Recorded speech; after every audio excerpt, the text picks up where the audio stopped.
ஓய்வு பெற்ற ராணுவ அதிகாரி திரு செல்வ ராமலிங்கம் நம்மிடையே இணைக்கிறார். சார் வணக்கம், இணைந்தமைக்கு நன்றி.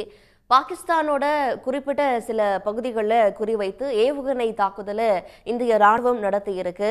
இந்த தாக்குதல் சொல்லும் செய்தியாக நீங்க என்ன புரிஞ்சுக்கிறீங்க? கண்டிப்பா இது செய்ய வேண்டிய ஒண்ணுதான். என்னன்னா நம்ம இன்னும் இந்தியா பதிலடி கொடுக்கல அப்படின்னு சொல்லிட்டு நிறைய ஊடகங்கள்லயும் பொதுமக்களோட எண்ணங்கள்லயும் இருக்கு. ஸோ நம்ம எந்த விதத்திலையுமே நம்ம குறைந்தவங்க இல்லை அப்படின்னு காட்டணும். இன்னொன்று என்னன்னா, அந்த 26 உயிர்களுக்கான ஒரு பதிலும் நமக்கு தேவைப்படுது. ஸோ அப்படிங்கும்போது இது செய்யணும் அப்படின்ற ஒரு விஷயம்தான் இது. இது என்ன விதமான ஒரு நெருக்கடியான நிலையை இந்தியாவுக்கும் பாகிஸ்தானுக்கும் கொடுத்திருக்கு சார்? ஏன்னா பல ஆண்டுகள் முடிந்திருக்கு, இரு நாடுகளுக்கும் இடையிலான ஒரு போர் அப்படிங்கிறது நடந்து முடிந்து. இப்போ இது போருக்கான ஒத்திகை தானா? இது இன்னும் பல மாதங்கள் தொடர்வதற்கான அந்த சூழல் தான் இருக்கா இப்போ இருக்கிற நிலைமையை வச்சு அவதானிக்கிறப்போ?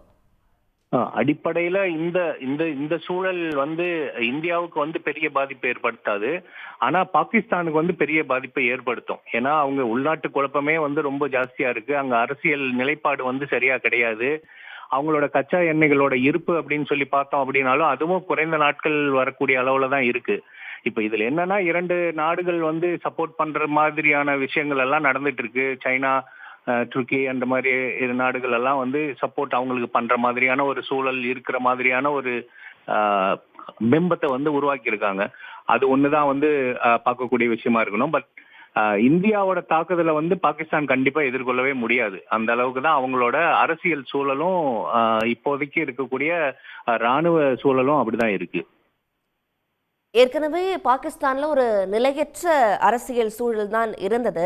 இப்போ பஹல்காம் தாக்குதல் நடந்த பிறகே சமூக வலைதளங்கள் எல்லாம் போட்டிருந்தாங்க, இந்திய ராணுவத்தோட வலிமை என்னவாக இருக்கு, அதே நேரத்தில் அதை எதிர்கொள்ளும் போது பாகிஸ்தானோட ராணுவ வலிமை என்னவாக இருக்கு ஒப்பீட்டளவில் அப்படின்னு எல்லாம் போட்டிருந்தாங்க. அப்போ இந்த போரை எதிர்கொள்வதற்கு இந்தியாவோட ராணுவ வலிமை என்னவாக இருக்கு சார்? இந்தியா உலகத்திலேயே 3வது பெரிய ராணுவம் அப்படிங்கும்போது நம்மளோட நேரடியா அவங்களால ஒண்ணுமே பண்ண முடியாது. அப்படிங்கறதுனாலதான் இந்த மாதிரி கோழைத்தனமான தாக்குதல் எல்லாம் அவங்க பண்ணிட்டு இருக்காங்க. அப்படி பார்க்கும்போது நமக்கு சரியான ஒரு சண்டையிடுறதுக்கு சரியான ஒரு நாடு கிடையாது பாகிஸ்தான் அப்படிங்கறது என்னோட கருத்து. ஏன்னா நம்ம கிட்ட இருக்கக்கூடிய ராணுவ பலங்களை ஒப்பீடு பண்ணி பார்த்தோம் அப்படின்னா பாகிஸ்தான் கிட்ட ஒண்ணுமே கிடையாது.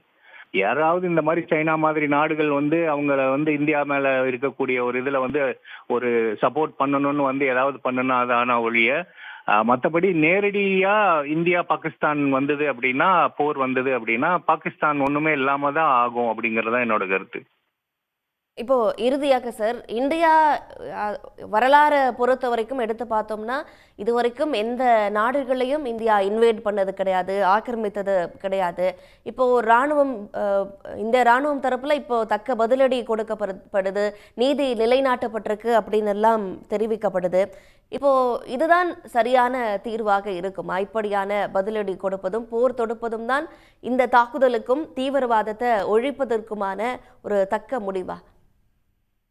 இல்ல, எந்த எந்த ஒரு தீவிரவாதத்திற்கும் போர் சரியான முடிவு கிடையாது அப்படிங்கிறது தான் எல்லாத்தோட கருத்து. ஏன்னா இதுல 2 நாடுகள்ல இருக்கக்கூடிய பொதுமக்களோட பாதிப்புங்கிறது வரும். ஸோ பேச்சுவார்த்தை மூலம் தீர்த்துக்கிறது தான் எப்பயுமே சிறந்ததா இருக்கும். ஆனா பேச்சுவார்த்தை அவங்க சரியான முறையில அவங்க கையாளாத போது, பேச்சுவார்த்தைக்கு அவங்க மரியாதை கொடுக்காத போது, அப்ப சில இந்த மாதிரியான கடின சூழல்களை நம்ம மேற்கொண்டுதான் ஆகணும். அப்பதான் இல்லைன்னா நம்ம இப்ப 26 உயிர்கள் போன நம்ம சக இந்தியர்களுக்கு நம்ம அந்த குடும்பத்துக்கு நம்ம என்ன சொல்ல போறோம்?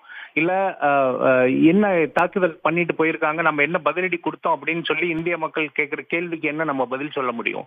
அப்போ இந்த மாதிரி சில